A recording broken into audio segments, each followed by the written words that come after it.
नमस्कार, आज आपण रक्षाबंधन स्पेशल तोंडात टाकताच विरघळणारी मावा बर्फी कशी बनवायची ते पाहणार आहे। ही बर्फी मी फक्त 3 साहित्य वापरून तयार केली आहे। रेसिपी खूप सोपी आहे, चला पाहूया। पण त्याआधी तुम्ही जर चॅनलवर नवीन असाल तर चॅनलला सबस्क्राइब करा, तसेच बाजूच्याच बेल आयकॉनवर देखील क्लिक करा। चला तर रेसिपीला सुरुवात करूया। सर्वप्रथम मावा बर्फी बनवण्यासाठी इथे मी कढईमध्ये 1 मोठा चमचा साजूक तूप घेतला आहे। दूध थोडं गरम झालं की त्यामध्ये आपल्याला अर्धी वाटी दूध टाकून घ्यायचं आहे आणि ते चांगलं मिक्स करून घ्यायचं। इथं आपल्याला दूध चांगलं हे तुपामध्ये मिक्स करून घ्यायचं आहे। एखादा मिनिट मी चांगलं हे दुधाला उकळी काढून घेते। तुम्ही पाहू शकता इथे दुधाला चांगली उकळी आली आहे। आता त्यामध्ये मी इथे थोडंसं केसरचं दूध तयार करून घेतलं होतं, ते टाकून घेते, म्हणजे आपल्या बर्फीला कलर खूप छान येईल। त्यानंतर इथे मी 2 मोठे चमचे साखर घेतली आहे, ती टाकते। तुम्ही जर यामध्ये पिठी साखरेचा वापर करणार असाल तर तुम्ही नंतर टाकली तरी चालेल। साखर देखील आपल्या दुधामध्ये चांगली विरघळून घ्यायची आहे। अजून 2 मिनिटं मी इथे दूध हे चांगलं तापवून घेते, ते म्हणजे आपली साखर पण चांगली विरघळून जाईल। तुम्ही पाहू शकता दुधाला आपले पुन्हा छान उकळी आली आहे, साखर देखील चांगली विरघळली आहे। आता काय करायचं, इथं मी 1 वाटी मिल्क पावडर घेतली आहे। हे बघा, ज्या वाटीच्या मापाने मी इथं दूध मोजून घेतलं त्याच वाटीने मी इथं 1 वाटी मिल्क पावडर घेतली आहे आणि अर्धी वाटी दूध घेतलं आहे। तुम्ही जर समजा 2 वाट्या मिल्क पावडर घेतली तर तुम्ही 1 पूर्ण वाटी दूध घेऊ शकता। आता हे थोडं थोडं टाकून आपल्याला मिक्स करून घ्यायचं आहे।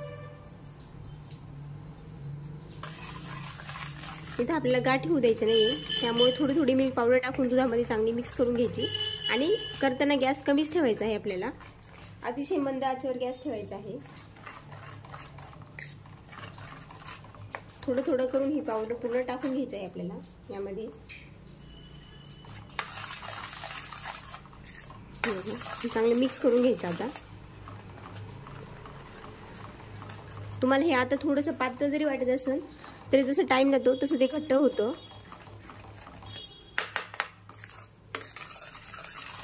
तुम्ही पाहू शकता किती स्मूथ आपले हे मिश्रण बर्फीचं तयार होतंय। हे बघा, इथे मी सगळ्या गाठी आहे त्या मोडून घेतल्या आहे आणि मिश्रण देखील आपलं थोडंसं असं घट्ट होतंय। जसं जसं टाइम जाईल तसं आपलं मिश्रण अजून घट्ट होत जाईल। एकसारखं हे मात्र हलवत राहायचं आहे आपल्याला आणि एकसारखं हलवत आपल्याला 4 ते 5 मिनिटं हे मिश्रण चांगलं शिजवून घ्यायचं आहे। त्यामध्ये मी आता थोडीशी घेतलेली वेलची पूड आहे ती टाकून घेते, पुन्हा मिक्स करायचं।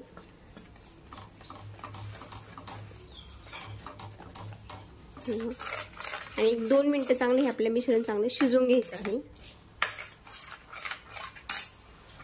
यातच मी काही ड्रायफ्रुट्सचे तुकडे टाकून घेते, तुम्ही नंतर टाकले तरी चालेल डेकोरेशनसाठी।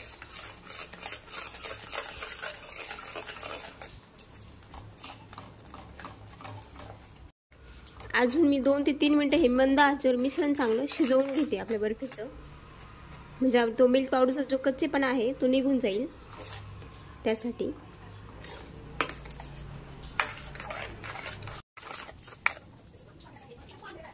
हे बघा, इथं मी हे सर्व मिश्रण एका ताटामध्ये काढून घेतलं आहे। स्पॅच्युलाच्या साहाय्याने मी याला थोडंसं असं पसरून घेते। तुम्ही पाहू शकता मिश्रण आपलं मस्त घट्ट झालं आहे, बर्फीसाठी जसं पाहिजे तसं झालं आहे अगदी। याला मी हळू करून थोडंसं असं पसरून घेते, म्हणजे आपली बर्फी आहे ती चांगली सेट होईल। याप्रमाणे तुम्ही एखाद्या ट्रे मध्ये देखील ही बर्फी चांगली सेट करू शकता।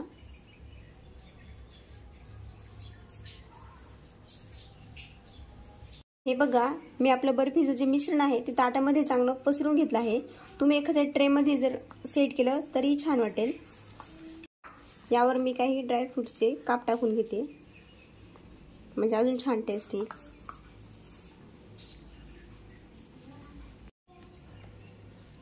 थोडंसं असं टॅप करते, म्हणजे बर्फी कापल्यानंतर ते लगेच निघून येणार नाही त्यासाठी। आता ही बर्फी आता बर्फी सेट होण्यासाठी मी फ्रीजमध्ये ठेवते। 30 मिनिटांसाठी ही बर्फी मी फ्रीजमध्ये ठेवणार आहे सेट होण्यासाठी। ही बर्फी तुम्ही फ्रीजमध्ये नाही ठेवली, बाहेर ठेवली तरी सेट होते, पण टाइम थोडासा जास्त लागतो। जर तुम्हाला घाई असेल तर तुम्ही ही फ्रीजमध्ये सेट करायला ठेवू शकता। इथे मी ही बर्फी 30 ते 35 मिनिटं सेट करून घेतली आहे. तुम्ही पाहू शकता छान सेट झाली आहे. आता हिला आपण कट करून घेऊ. बर्फी इथे मी पूर्णपणे कट करून घेतली आहे. तुम्ही पाहू शकता छान कट झाली आहे. आता आपण हिला डिमोल्ड करून घेऊ. तुम्हाला इथे मी एक पीस काढून दाखवते. वाव, तुम्ही पाहू शकता किती छान निघाली आहे बर्फी आपली. याच पद्धतीने मी अजून एक पीस तुम्हाला काढून दाखवते. तुम्ही पाहू शकता बर्फी छान डिमोल्ड होते. ताटाला आपण आधीच तूप ग्रीस करून घेतलं होतं, त्यामुळे बर्फी आपली कुठेही ताटाला चिटकलेली नाहीये. छान डिमोल्ड होते. तोंडात टाकताच विरघळेल अशी आपली ही बर्फी इथे तयार झाली आहे. अतिशय कमीत कमी साहित्यामध्ये ही बर्फी बनवून होते. तुम्हाला ही माझी आजची रेसिपी कशी वाटली? आवडली असेल तर व्हिडिओला एकदा लाईक करा. तसेच एकदा ही बर्फी नक्की ट्राय करून बघा.